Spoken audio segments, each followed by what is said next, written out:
तो गाइस जैसा कि आपने देखा पिछले एपिसोड में गाइस के जैसे बूढ़ा आदमी जो है उस मतलब उस बंदे को जो है बेड पर बांध देता है और उससे कहता है कि मैं तुझे काट दूंगा। और गाइस उसमें जो है यहीं तक जो है वीडियो खत्म हो गई थी। और गाइस अब अगली एपिसोड आ चुका है, तो गाइस उसको देखिए। और गाइस अगर आपको वीडियो में जरा सा भी इंटरेस्ट हो तो गाइस वीडियो को लाइक करें, चैनल को सब्सक्राइब करें और गाइस शेयर कर दें वीडियो को। तो चलिए शुरू करते हैं वीडियो को। चलिए। ने से पहले ही बांध दिया था। अब वो उसे कहता है कि मैं तुम्हें मारना तो नहीं चाहता, पर जब मेरी भूख मेरे कंट्रोल से बाहर हो जाएगी तो मुझे तुम्हें काटना ही पड़ेगा और मैं कोशिश करूंगा कि तुम्हारी जान ना जाए। अब इसी तरह अगले 8 दिन तक वो उसे कुछ नहीं करता और उसे उसी बेड पर बांधे रखता है जहाँ गौरंग अपने आप को खोलने की कोशिश करता है, पर वो खोल नहीं पाता। लेकिन अब बुड्ढे की भूख भी उसके कंट्रोल से बाहर हो चुकी थी, क्योंकि यहाँ सिर्फ खाने के लिए झूठे बर्तन ही आते थे। इसलिए वो अब गौरंग को काटना शुरू करता है, पर वो उसे जान से नहीं मारना चाहता था, क्योंकि अगर वो जल्दी मर जाएगा तो जैसे जैसे दिन बीतेंगे तो गौरंग की लाश सड़ने लगेगी। इसलिए वो अब यहाँ गौरंग के जांघ में एक कट लगाकर उससे मांस निकालता है। लेकिन तभी इसी वक्त प्लेटफॉर्म से मिहारू आ जाती है और वो बुड्ढे के सर पर बोतल फोड़कर उसके गले को काट देती है, जिसके बाद वो यहाँ गौरंग के हाथ पांव भी खोल देती है, क्योंकि गौरंग ने उसके साथ अच्छा बिहेव किया था। फिर यहाँ जैसे ही गौरंग के हाथ पांव खुलते हैं तो वो उस बुड्ढे को उसी के चाकू से घोप घोप कर मार देता है और बेहोश हो जाता है। फिर जब उसकी आंख खुलती है तो मिहारू ने उसके पांव के जख्म को एक कपड़े से बांध दिया था और वो उस बुड्ढे के कलेजे को निकाल कर खा रही थी, जिसके बाद वो यहाँ गौरंग को भी बुड्ढे का कलेजा खिलाती है। अब पहले तो गौरंग नहीं खाता, लेकिन भूख की वजह से उसे खाना ही पड़ता है। जिसके बाद वो मिहारू से उसके बेटे के बारे में पूछता है, तो फिर मिहारू उसे बिना कुछ कहे फिर से प्लेटफॉर्म में बैठकर नीचे चली जाती है। जिसके बाद से गौरंग यहाँ अकेले ही दिन गुजारता है, जहाँ उसे बुड्ढे के वहम भी होने लगे थे, क्योंकि वो यहाँ बुड्ढे के मांस को खाकर ही जिंदा था। और फिर 30 दिन पूरे होने के बाद जब गौरंग की आंख खुलती है तो एक कुत्ता उसके मुंह को चाट रहा था, जिसे वो जल्दी से हटाता है और सबसे पहले वो सेल का नंबर देखता है। तो इस बार वो 33वें लेवल पर था और यहाँ अब उसके साथ एक औरत थी जो अपने साथ एक डॉगी को भी लाई थी। गौरंग जब उसे देखता है तो उसे याद आता है कि इस जेल में आने से पहले इसी औरत ने ही तो उसका इंटरव्यू लिया था। इसलिए वो उससे पूछता है कि तुम यहाँ किस वजह से आई हो। तो वो उसे बताती है कि वो यहाँ अपनी मर्जी से आई है, क्योंकि उसे लगता है कि ये जगह इंसानों को एक दूसरे से जोड़ के रखती है। तब गौरंग उसे कहता है कि जैसा तुम सोच रही हो ये जगह वैसी नहीं है, बल्कि यहाँ तो लोग अपने खाने के लिए अपने साथ वालों को ही खा जाते हैं। तब वो लेडी उसे बताती है कि इस जगह पर टोटल 200 लेवल हैं। अगर हर इंसान अपने हिस्से का ही खाना खाए तो नीचे वाले लोग भी बच सकते हैं।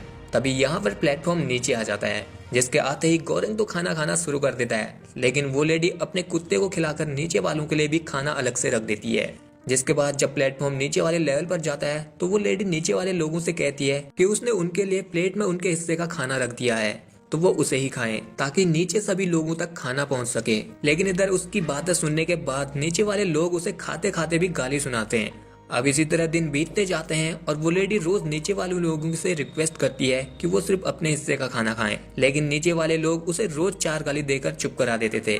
जिससे परेशान होकर अब यहाँ गौरंग नीचे वाले लोगों से गुस्से में कहता है कि अगर उन लोगों ने अपने हिस्से का खाना खाकर खाना नहीं बचाया तो वो अब से रोज उनके खाने पर हक देगा, जिसके बाद तुम्हें वही खाना पड़ेगा। जो सुनने के बाद नीचे वाले लोग शांत हो जाते हैं। तब गौरंग उन्हें कहता है कि ये बात अपने से नीचे वाले लोगों को भी बता देना। फिर इसी तरह 15 दिन बीत जाते हैं और एक दिन उस प्लेटफॉर्म में बेहोश पड़ी हुई मिहारू नीचे आती है, जिसकी हालत बहुत खराब थी। तो तब गौरंग उसे उठाकर बिस्तर पर लेटा देता है, लेकिन तभी यहाँ प्लेटफॉर्म के नीचे जाते ही इस रूम का टेम्परेचर गिरने लग जाता है, क्योंकि उस लेडी के कुत्ते ने उस प्लेटफॉर्म से एक चिकन लेग पीस उठा लिया था। तो तब गौरंग जल्दी से उससे लेग पीस छीनता है और उसे नीचे फेंक देता है, जिसके बाद इनके रूम का टेम्परेचर नॉर्मल हो जाता है। और फिर अगले दिन मिहारू ठीक होने के बाद वापस उस प्लेटफॉर्म से नीचे चली जाती है। तब गौरंग उस लेडी को मिहारू के बारे में बताता है और कहता है कि वो अपने बेटे को ढूंढते ढूंढते पागल हो गई है। उसका बेटा इसी जेल में है, जिसके लिए वो हर रोज ऐसे ही नीचे जाती रहती है।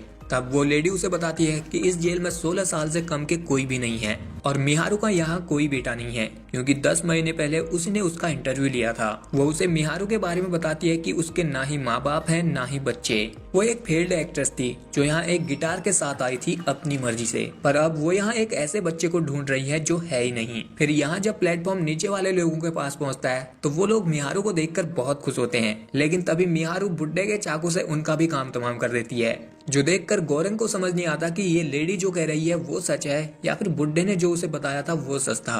अब यहाँ ये सब देखने के बाद उस लेडी को भी समझ में आ चुका था कि ये जगह किसी नरक से कम नहीं। वो कहती है कि वो पिछले 8 सालों से लोगों को इस नरक में भेज रही है, जिसके बारे में वो आज तक अनजान थी, लेकिन अब उसे इससे कोई फर्क भी नहीं पड़ता, क्योंकि उसे पिछले 3 सालों से कैंसर है और वो जल्द ही मरने वाली है। इसी वजह से वो यहाँ पर आई है। फिर इसी तरह ये महीना भी बीत जाता है।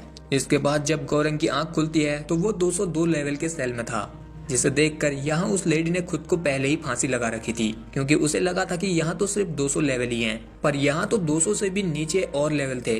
गौरंग जब यहाँ उस लेडी की लाश देखता है तो उसे बहुत दुख होता है और फिर उसे यहाँ उस बुढ़े और उस लेडी के हेलुसिनेशन होने लगते हैं, जहाँ वो लेडी उसे कहते हैं कि उसने उसी के लिए खुदकुशी की है। वो आराम से नीचे कूदकर भी अपनी जान दे सकती थी, पर वो यहाँ मरी क्योंकि वो चाहती थी कि गौरंग उसे खाकर जिंदा बचा रहे। जिसके बाद बुड्ढा भी उसे उस लेडी की बॉडी को काटने के लिए फोर्स करने लगता है, जिससे कि गौरंग बहुत परेशान हो रहा था। जब तक उसे अपनी भूख पर कंट्रोल था वो तब तक दिन गिन के कंट्रोल करता है, यहाँ तक कि वो भूख कंट्रोल करने के लिए अपने किताब को ही फाड़ कर खा लेता है। लेकिन इसके बावजूद भी जब उससे भूख से रहा नहीं जाता तो तब वो यहाँ उस लेडी की बॉडी को काटता है और उसे खाकर अगले 30 दिनों तक जिंदा बचे रहता है। जिसके बाद अगले महीने जब गौरंग की आंख खुलती है तो वो लेवल 6 के सेल में था, जहाँ उसके साथ एक कलवा डॉन था, जिसके पास एक रस्सी थी और वो ऊपर वालों को आवाज लगा रहा था कि वो लोग रस्सी से उसे ऊपर खींचने में मदद करें। जहाँ ऊपर एक लड़की और एक आदमी था जो उससे पूछते कि हम तुम्हें ऊपर क्यों खींचे। तब कलवा, जिसका नाम भरत था, वो कहता है कि भगवान ने उसे ऐसा कहा था कि 2 लोग उसे ऊपर खींचने में मदद करेंगे। तब वो दोनों कहते हैं कि तुम कौन से भगवान को मानते हो। तो भरत चालाक बनने के चक्कर में कहता है कि वही भगवान को जो तुम मानते हो। तब वो दोनों उसे ऊपर खींचने के लिए मान जाते हैं। फिर जब कलवा उन्हें अपनी रस्सी देकर ऊपर चढ़ने लगता है तो उसके आधे में पहुंचते ही ऊपर वाली लड़की उसके मुंह पर हक देती है और उसकी रस्सी को छोड़ देती है, जिससे अब कलवा उस होल से नीचे गिरने वाला था। लेकिन तभी गौरंग उसे बचा लेता है। जिसके बाद कलवा डिप्रेशन में चला जाता है क्योंकि उन लोगों ने उसके मुंह पर हक दिया था, जिस वजह से वो यहाँ से बाहर नहीं निकल पाया। उसका प्लान था कि वो ऊपर वाले लेवल में रहने वालों से रस्सी खिंचवाकर यहाँ से बाहर निकल जाएगा, पर उन लोगों ने उसके मुंह के साथ उसके प्लान पर भी हक दिया। अब यहाँ रात में गौरंग को फिर से वही बुढ़ा और वो लेडी दिखाई देते हैं, जहाँ बुढ़ा तो उसे कह रहा था कि अब तुम्हें सिर्फ इसके बाद 1 ही महीना और काटना है, जिसके बाद तुम आजाद हो जाओगे और तुम्हें तुम्हारी डिग्री मिल जाएगी। लेकिन वो लेडी उसे कहती है कि बदलाव कभी भी अपने आप नहीं होता। जो बात सुनकर अब गौरंग इस प्लेटफॉर्म के नियम को बदलने की सोचता है, इसलिए वो कलवे से कहता है कि वो नीचे जाने में उसकी मदद करे